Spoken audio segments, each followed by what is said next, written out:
think I've ever met before. Of course, as you do with the instructors occasionally, you talk about what you do. She found out what my almost full-time volunteer job. And so she told me what she was doing at the time, and that was working on a dissertation about employment challenges for older adults. Well, needless to say, what she was doing and what I try to do fit right in. So I told her at the time, I said, when you get close to the end of your dissertation and you come with some findings, we'd love to have you come to the Silver-Haired Forum and tell us about your findings. Well, a while back I got a call from Edith, and she said she thought she was ready. So we invited her here. And so I'll hopefully soon be called Dr. Caldwell, but still Miss Caldwell. We welcome you. Thank you very much. I'd turn it over for your presentation at this time. Thank you, Dr. Randall. As he mentioned, my name is Edith Caldwell. I am a doctoral learner. They won't let me say candidate yet.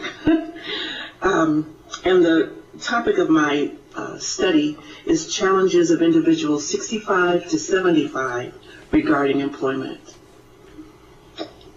There are many definitions for older adults, and most of the time when you're reading articles or you're listening to people, it's those that are 55 and older, or 50 and older. That 50 and older, the older is vague. So there's not specific studies on that age group, 65 to 75, or not many anyway, that are recent.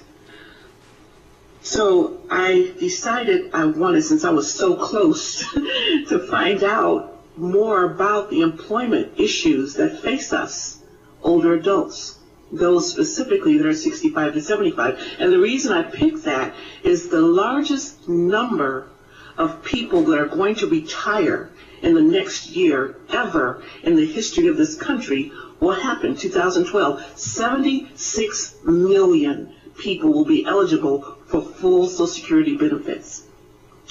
That is a heavy burden for our economy and our labor force.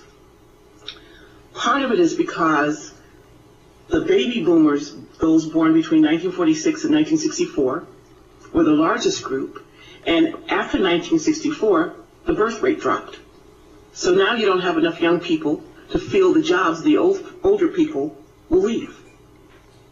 That's going to be problematic. On top of that, you have a burden of the Social Security to support the people that are retired who are not ready. This group of people that are coming into the retirement age, and some older, are financially ill-prepared for retirement. It's just a fact of life, for a number of different reasons. Some just didn't save. Some saved, but their money went elsewhere due to the economy, the high cost of living, the rising cost of health care, and so forth. So they find themselves in a position where they don't have money, even though they may have retired well, and now they need to go back to work. But nobody really wants to hire them because they're older. There are a lot of misconceptions about older people, and we know them. A lot of discriminations perceived by us. People say it's not real, but we live it, so, I'm not going to argue the point. But when you know that you go for a job interview and you know you're qualified and you're told that you're overqualified because they cannot discriminate by age, and you say, well, I don't tell them my age, but you are proud of 40 years in service. So you say, well, I've done this for 40 years. Boom, they know your age. They look at your resume to see how long you worked somewhere. I mean, there are other things. I don't want to get into that. But that's not my point. But that's how we know that we're, quote unquote, discriminated against. The age of 65 was arbitrarily picked by the Chancellor von Bismarck in Germany in 1883 because he wanted to give money to those who had worked in Germany most of their lives. However, the lifespan wasn't quite that long at that time, so picking that age was okay for him. Well, it stuck, but that age also varies now from country to country. For example, in this country it's 66. In Norway it's 67. In Italy and Greece it's 57. So it varies around the world. The hypothesis of my study is that, number one, older adults want to work. Number 2, older adults need to work. And number 3, they are challenged in remaining on the job or seeking employment. Why do seniors want to work? Well, a number of reasons. Contribute to society, remain active, just keeping abreast of things, interacting with other people. Younger people think that as you're older, you have no life. So sitting you in front of a television watching soap operas all day should be satisfactory for you. And we know much better. Especially this group of people. We are living longer, we're living healthier, we're living more active than our parents or any other generation before us. And we have a lot to give, but younger people do not see it that way, so they put us in the categories and say things about us like they can't learn anything, they're unproductive, they're frail. So my study is to pique the interest of those who are not and to raise the level of awareness for those who aren't aware. Our leaders, our community leaders, our political leaders, our educational leaders, they need to know that individuals 65 to 75, all older adults actually, but I had to fine-tune my study to an age group, but we are vital. We are important, and they need to know that. Why do people need to work?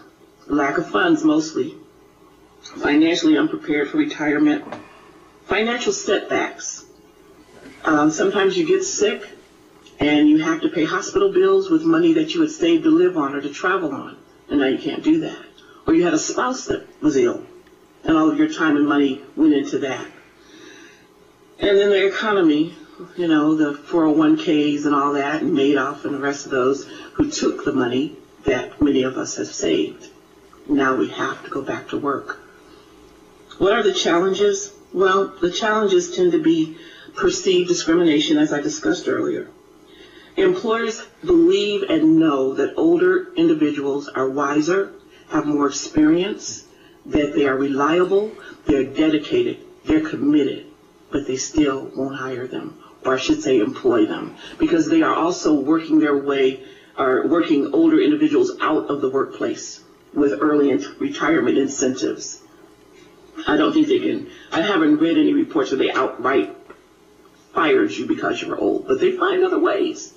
They make life tough because you don't want to stay there anymore. Younger people move in and they treat you differently. This is the reality of it. And like I said, I want to raise the level of awareness to the community leaders, the political leaders, the educational leaders, that this is in existence. We can fight this. I believe it. We're baby boomers, most of us, and we, like I told Barry earlier, we have revolutionized most everything in this country we came along, right? And so we changed everything. We can still change things. We are changing things. And this is another one. And so many of us will be a burden to our government if we don't go back to work or remain on our jobs. The topic, as I mentioned also earlier, is important because there's an estimated 76 million people that will reach the age of 66 in 2012 being eligible for full Social Security benefits. Social Security cannot handle the burden. Amen. I read somewhere they're not even soluble for who's already retired. And the birth rate dropped. And the younger workers are not experienced. They don't have the knowledge and the experience to really make businesses run as well as we do. So what's the solution? There may be many. But the first solution that I came up with is most valuable to me, in my opinion, is get educated. A lot of older people just don't know enough. And that's one of the reasons employers say we can't employ them. They lack the skills. That's why educational leaders need to know. So they can put programs together that they can rethink their strategies about recruiting new students. A lot of it is intimidating. I teach computer applications to older adults at a senior center. They're not stupid. they're just confused because it's overwhelming. And so I teach beginners, and it's always, I love that expression, oh. So I said, so when you see this on TV, they did just what you did. So they're always proud of themselves, and I like that. So, in conclusion, get an education, get retrained, start your own business with what you already know. This study will pique the interest of some, raise the level of awareness of others. And the last thing I have to say about this is I need help with my study. I'm going to be giving Mary Shope an email address soon. And if you live in the Las Vegas area, I would like for you to go to that website, answer some questions so I can complete my study. The 30-question questionnaire, and it's not personal. Have you ever worked before? How long? Did you voluntarily leave your job, or were you involuntarily forced out of your job? Those kinds of questions. Your name will not be asked. Okay? Anyway, I thank Dr. Randall. I thank Mary for the opportunity to present this to you. Now, does anyone have any questions for me? Thank you very much, Ms. Edith Caldwell. Questions? My name is Ron Stiller. I read somewhere in the paper, I think lately, but I don't remember who did the research. They say that in Clark County, 30% of the people who live here are over age, it was either 50 or 60, and I believe it was 60. Is that correct about, or how, do you know what that figure is? It's not beyond what I don't remember the exact number, but you're not out of the ballpark. It's close. That they're over the age of 60. I believe that's the correct number. And I haven't read the latest one like this year, but last year there was, oh my goodness, there was 18% of them that were employed out of the, I guess at that time might have been 26% that were actually over that age. The number is pretty high. Yeah, a few years back I attended a conference, I think it was sponsored by Jan Jones with the casino. Anyway, at that time they quoted it was 27% that were over age 60. And since that's a high percentage, we have a lot of work to do to get ourselves in order so that we can get the things that we need to continue to live in that community. I agree with you 100%. I think we can do it. The problem is that change is slow. And we'd like to see it happen a little faster. And I think it can happen a little faster if more people are aware that it needs to be done. But I don't think enough people, as I'm doing my study, I saw very, very little written about that particular age group from 1993 to 2006, practically nothing.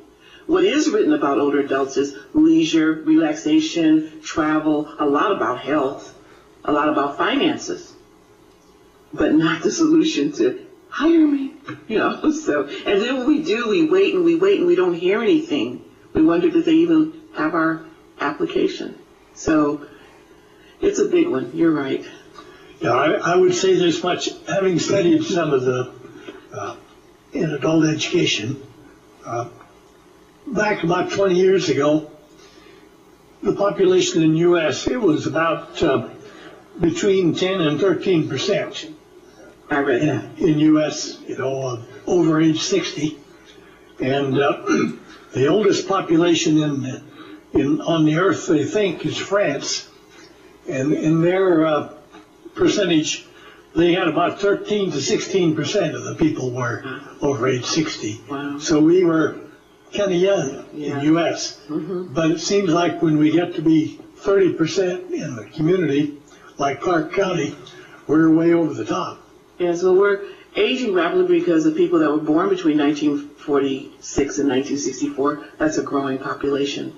And I was reading, by the time 2030 gets here, it will be so overwhelming with people that are past the age of 60.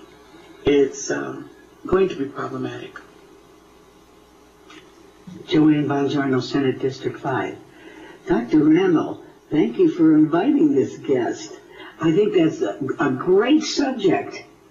I think primarily, too, because I had that problem. You turn 65 and you wonder, well, what am I going to do? I'm not ready, totally ready for retirement. And I'd been in show business, and I realized one thing, that I could do something in show business without having been seen, and that was the radio. If you listen to my voice, you cannot tell how old an individual is. Exactly. So that was not a factor with the age. But I was wondering, do you have a list of jobs that seniors can... There are lists of jobs available. I don't have any with me. The AARP has a website. There's a website called Third Age that is for people 50 and older. And there are other organizations that the government sponsors. Experience Works is one of them, but they're dotted throughout the country. They're not in every single state, that have training programs and jobs available for older adults. The list can be found on the internet. I just don't personally have it, but that it does exist. Many times, for various reasons, people take jobs such as security guards and greeters at Walmart and so because they can't find anything. And there's another side of this, as I'm talking about it, actually. There are some people who just don't want to go back to work. I worked my whole life and I'm finished, you know. To me, that's kind of problematic because now I've got to pay into your Social Security and I'm working. But, that's especially people who did manual labor. Sitting behind a desk is one thing, right. But when you've been working, digging ditches, so to speak, you're tired. We have an organization at UNLV. It's called Excel. Have you heard of this? Yes. It's fantastic when you're talking about seniors that choose to learn. And you're learning from people who are professional in that field. And they don't have to worry about passing the course, because the people teach the course themselves. And if you haven't heard of it or looked into it, it's a wonderful thing. Thank you for that. I'm going to look into it myself. Yeah. My name's Mary Roberts, and I belong to the Y, and it's got the senior center plus senior dimensions. And I got to tell you, I go to the gym 3 times a week, aerobics and salsa dancing. And there's 100 seniors in our class. I'm one of the youngest. I'm 72 years old. A lot of these women are working. Good. And they got their own business at home on the computer. So it's a myth to say that seniors don't like the computer. Well, it's just a general, I'm not saying that. Employers are saying that. They are misconceptions. Yes. They're saying they're untrainable. They're saying that they're unproductive. This is not true. No. It is definitely not true. The other thing, too, is that employers say that we cost more money. The insurance rate is higher. No. It's not. I mean, if you get a young man with a family, and if you get a senior citizen, single, whose highest insurance?